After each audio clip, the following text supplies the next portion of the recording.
First, I want to thank the OHA Board of Trustees for allocating funds to help fellow Hawaiians in the Puna area affected by the 2018 lava flow. And I also want to thank Kamuela, Kalena, and Candace for doing all the work to help us. Your kindness and friendship at this time is priceless to me. Mahalo nui loa. Mahalo oha. I also want to thank the grassroots efforts of the Pu'uhonua o Puna. They gave me a sleeping bag that I slept in for maybe 2 months. My name is Terry Lee Kahealani Keli'i Meeker. I was born and raised in Hilo and spent many happy days at my uncle's place in Kapoho. When I was 8, I told my sister, someday I'm going to live in Kapoho. That dream came true on August 10, 2005. My husband and I purchased a small but beautiful home on the water in Kapoho. Kapoho was absolutely magical, beautiful with blue skies and calm ocean breezes. One of my favorite things to do in Kapoho was to watch the sunrise. Every day, I chanted, "E ala e," as the sun rose. I truly believe that Kapoho was heaven on earth and paradise. And let me remind us all that Cape Kumukahi is the easternmost point of the island of Hawaii and all of the Hawaiian island chain.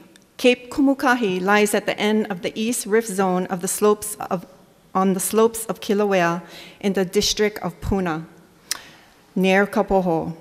Cape Kumukahi is of great spiritual importance to the native Hawaiian people. It is where the morning sun first touches Hawaiʻi. It is said to be the landing spot of gods and goddesses who traveled to Hawaii from Kahiki.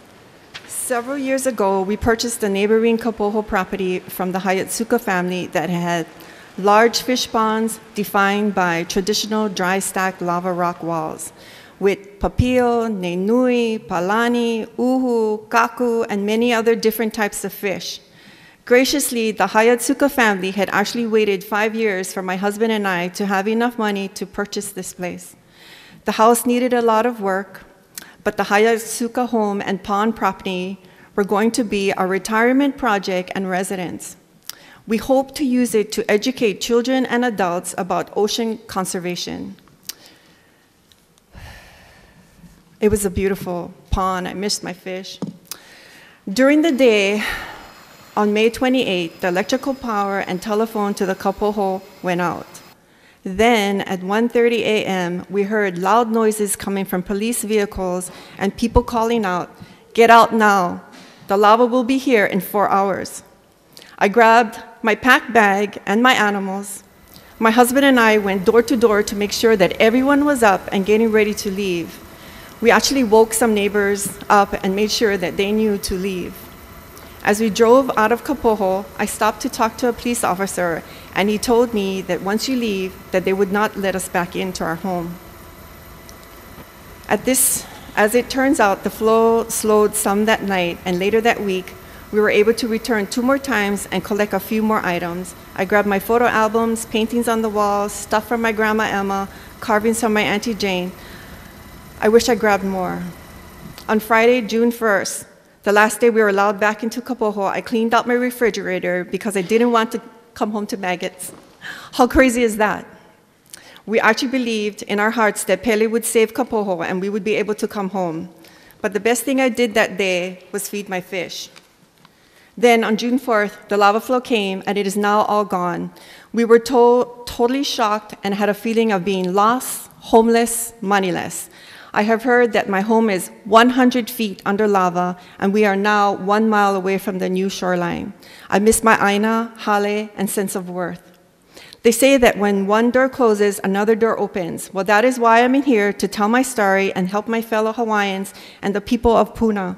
We need more funding, please, and we very much need roads that will allow us access to our Puna properties. We need access to Cape Kumukahi as a cultural site. I hope that the OHA Board of Trustees can allocate more money to this worthy cause. Please help us in any way you can. I told my granddaughter, Tehani, and my niece, Abigail Haena, that someday we will hold hands and go back to our property in Kapoho and once again watch the sunrise. Ko'o ahupua'a Kapoho. Mahalo. Lastly, we wanted to give an update to the community. Um, Several months ago, the Board of Trustees approved funding for the disaster relief on the island of Kauai for the flooding there on the north side of Kauai, and also for the Puna residents who were affected by the lava flow. In Puna, Hawaii, OHA partnered with the neighborhood place of Puna. We really want to acknowledge them for stepping up. They did a tremendous job working with the Puna residents, especially in Leilani Estates, who were affected. Our first priority was really to assist those families who were part of the mandatory evacuation proclamation by the governor and who either actually lost their home. Second priority went to those in the same area but left voluntarily. And then the third priority was really others who were in the Puna district area. The board had approved for $250,000. We have served 160 Native Hawaiian households who all received $1,000 to help them on the recovery. The Office of Hawaiian Affairs, we continue to meet with the city and county task force convened by the mayor, as well as at the governor's level with respect to a number of issues. Again, one is housing, the other is coordinating social services for those families who have been affected. And then I think the priority is also on helping the Puna area residents who are affected on really stabilizing and give some hope for their future in the next several months to years.